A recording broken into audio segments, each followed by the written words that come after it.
Hey y'all, Shadow Man here. Yep, Shadow Man always getting me in trouble. He probably will today too, because this video will probably be clicked off. But that's the benefit of watching our videos as soon as they come out. Because, if YouTube don't like it or somebody don't like it, they can delete the videos. They can make the videos private where you guys can't see them anymore. And so if you watch them as soon as they come out, then, you don't have to worry about that. The last video I did on COVID, or the first video I did on COVID-19, YouTube did just that. They actually went in and basically shut it down back when they were shutting down all videos about COVID. I don't know if they still are, but that was a very beneficial video. It was talking about a home remedy for COVID-19. You probably can find a link to that home remedy in the description or in the comment section. It's made out of herbs and stuff that you can get to fight against all infections and stuff like that. But anyway, in this video, you see Shadow Man is gone. We're having a cloudy day here. It's primarily the reason why I'm doing this video. I don't have enough power to power up my computer. But I have been wanting to talk to you guys about this for a few days now, and that's COVID-19. I actually exposed myself, or I got exposed to COVID-19 a little over a week ago. One of the neighbors, one of our family members, one of our elderly family members fell deathly ill one day up there at her house. She had passed out. They was concerned about her life at the time, and they was up there working with her.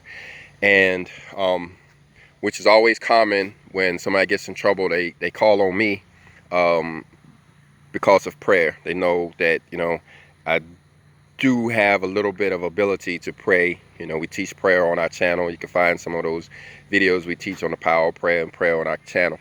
So those guys, when somebody gets in trouble medically, they usually call on me to pray. And they did. They called me up there, and I rushed up there to pray for this individual. And thing about it, not only am I a prayer warrior, but in the military, I was a combat medic. So that kind of kicked in too, where I start actually trying to make the person feel better. They were passed out in a chair, and I kind of used some of those combat techniques to move them gently from a chair to the floor where, everybody thought they would be more comfortable. Well, anyway, the person ended up going to the hospital and got tested and found out that she had COVID-19. That was the reason why she had passed out. Now, I immediately start quarantining myself, and my whole family. We shut our gates on our property, nobody in, nobody out, and we've been that way for a number of days before I actually started showing any type of symptoms. The symptoms started off as a little bit of a cough. It wasn't really abnormal, we cough all the time, but of course I was monitoring myself, and so it kind of stood out. But the thing about it, about a week after I got COVID, almost exactly 7 days later, I started sweating that night. One night, I noticed when I went to bed that I was sweating. And, I don't really sit under the air conditioning that much. And so it's kind of normal here in, early summertime to be sweating. But, I'm looking around and I'm the only one that's sweating in the house. And so, I paid close attention to it that night. It lasted all night, just sweating all through the night. And then all throughout the day, I was sweating. And I talked to my wife about it. And, we came up with the idea. I think she made a suggestion that, why don't we just lean into it? Why don't we just, try to let the fever run its course? Because we understand that fevers are actually nature's #1 defense anyway. And so we decided to let the fever, have its way. And so that's what I did. I tried it during the daytime, where I got under the covers and even put a hat on and a big thick shirt on, and I got under the covers and I was sweating up around my chest and my neck area, but I couldn't stay under the covers that long. It just got too hot. And so I came out and I continued to sweat during the day, but I hatched a plan that I would work on it that night. You know, when I went to bed, I would take advantage of, you know, me being sleepy or whatever, and I would actually, you know, sleep through it. And so that's what I did. Before I went to bed that night, I took a extra dose of that home remedy that I'm telling you guys about. That's how we've been treating our family, is with that home remedy, and it's been seeming to work. Like I said, when I had gotten that cough, I went and took a big swig of that. We actually call it Wuhan. We probably shouldn't, but we the fire juice, if you want to call it, and because it's really hot and spicy hot, and that was knocking down the symptoms. And so this night, the night I'm talking about, when I decided to lean into the fever deal, I took an extra dose of it. You're really supposed to take like a tablespoon of it. I probably took 4 tablespoons or 5 tablespoons. It's just food, you know, onions and garlic and vinegar and that kind of thing. So it's really not harmful at all. So I took extra dose of it, and then I drank some tea, some hot tea. And a couple of cups of that hot tea really got me sweating real good. And right before I went to bed, and then I jumped into bed. I put me a shirt on, and because I knew I was gonna be sweating, I didn't want to sweat up everything, so I put on me a shirt, little thicker shirt, and I got in the bed, covered up all the way with the sheet and the covers and everything, like it was the middle of winter, and I started praying. Now, I didn't start praying for myself. You know, I know the Father will take care of me. I actually started praying for other people. And I think that's important to the story. I started praying for other people, and I ended up falling asleep praying. And I don't know what happened next, because I woke up 4 hours later, pretty much in a pool of sweat, extremely hot, couldn't take it no more, and had to get out of the covers again. But it was 4 hours later. I asked my wife had I been asleep, and she's like, well, yeah, you went immediately to sleep. And she said I was snoring a lot while I was asleep. And thing about it, I woke up at about 11:30 that night, and took off my shirt. I didn't really feel like going back to sleep at that time, and I stood up and, you know, did some other things in the YouTube studio or whatever. But the thing is, it worked. The thing is, it worked. It's been a couple of days now, and I haven't received, praise the Father, I haven't gotten any more symptoms of the COVID-19. No cough.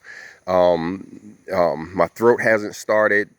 It really never did start itching. I mean, it never started hurting or anything. The fever is, you know, pretty much gone. You know, only time I get a little bit sweaty now is if I drink tea, but I think that's from drinking tea in the summertime. I may be the only person who drinks hot tea in the summertime, but you know, but I believe it's gone. I haven't. I drank some tea, hot tea, about 15 minutes ago, matter of fact, and you know, I'm not sweating at all. And so I believe that I ain't saying that the COVID is gone. What I'm saying is that that fever knocked out a big portion of that COVID. It actually destroyed a lot of it, I believe. I can't say that it's gone, but I can definitely say that fever destroyed a huge chunk of it. And I think that's what's going on with us here right now. Why so many people are suffering from the COVID-19 is because we're fighting off the fever. We're taught to fight off the fever. I went in and just listened to a few videos where it seems like when people get a fever, the first thing they want to do is they want to take, you know, ibuprofen and shut down the fever. Well, if your body is trying to kill the COVID-19 by way of fever, and you fight against your body and make it so your body can't fight for itself, and then you're leaving yourself open for this COVID-19, and you have no other defense. There's no other remedy for it other, you know, like I said, that home remedy or whatever. But you know, I give the fever more credit for it than that home remedy. But you know, it's all I had, so I took it. But I give the fever more credit for it.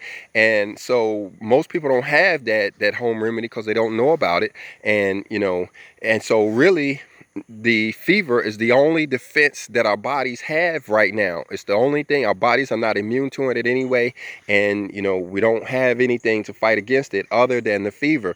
But we're trained to avoid the fever. We're trained to take pills to make the fever go away. And even when we do feel hot, the first thing and first thing we want to do is jump under the air conditioner and cool ourselves down, or do something to reduce the fever. And by doing that, we are actually allowing this infection to grow inside of our body, whereas the fever would have killed it. We are allowing that fever to grow more and more and more. And I think that's what happens is we stop the fever, we fight against our bodies trying to heal us. We suppress our own immune system by suppressing that fever, and then we are the infection is growing more and more in us, and that's when it starts to spread to our lungs and start to spread to other areas in our body and make us sicker and sicker and sicker. So the point of this video is I want you guys to think about that for a moment, because the rate of rise is going up. A lot of people are getting sick with this COVID-19. And so it's coming your way. If you haven't gotten it yet, and you probably could have, but if you ain't gotten it yet, it's coming your way. It's quick, it's fast, to get exposed to it. And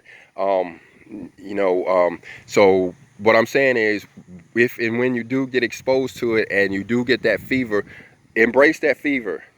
Before I did that whole fever thing, I jumped on the internet. To see if I could actually die from a fever. And turns out you can't. Fevers don't really kill you. Dehydration and all of that could kill you, and that was the reason why I was drinking tea and water and all of that kind of stuff before I actually jumped under those covers.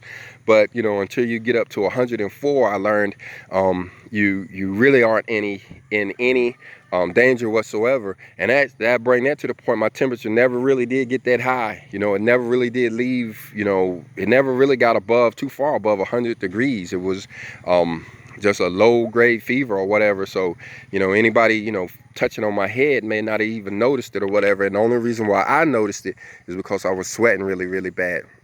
All right, so I know I'm starting to ramble on a little bit, but for you guys out there, Daniel, COVID is real, homie. Now